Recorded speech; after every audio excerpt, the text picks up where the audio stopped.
SBI ग्राहकों बड़ घोषणा जदि आपण मानकर एसबीआई अर्थात स्टेट बैंक ऑफ इंडिया रे अकाउंट रही तेरे जाणी रखु आपण आसूची बड़ गुरुत्वपूर्ण सूचना जहाँकि आपन को मिलवाक अधिक बेनिफिट्र लाभ एने एसबीआई तार ट्विटर हैंडल रे ट्वीट करी सूचना जारी करिछि। आसंतु संपूर्ण अपडेट जानिबा ता पूर्व वीडियो को लाइक करंतु सब्सक्राइब कर नथिले एबे सब्सक्राइब करी पाखर थिबा घंटी चिन्ह को दबाइ दियंतु। तेबे एसबीआई देशर कोटी कोटी यूजर मानकु अनेक गुडे स्कीम मध्य लॉन्च करिछि। ता मध्यरु एसबीआई जेउथिरे तार ग्राहक मानकु अनेक फायदा मध्य होइथाय। ठीक सेमिति एसबीआई रो दुईटी स्कीम रहितला अमृत कलश आ एक अमृत वृष्टि।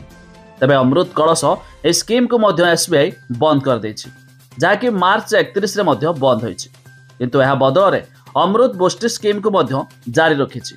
तेबे ताहार शेष तारीख मध्य एप्रिल मास 30 तारीख रहिछि।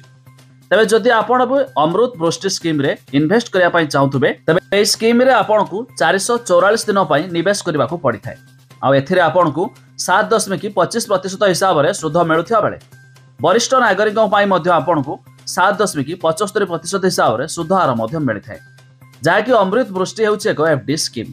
तेबे पूर्वरु थिबा अमृत कलश स्कीम रे 7.10% सुध मिलि थाए और सीनियर सिटीजन को पई 7.60% सुध मिलि थाए जार वैधता थिला 400 दिन पई ए एफडी को करबा को पड़ी थाए। हेले ए स्कीम एबे बंद होइछि। एबे आपण अमृत वृष्टि स्कीम रे निवेश करि पारिबे।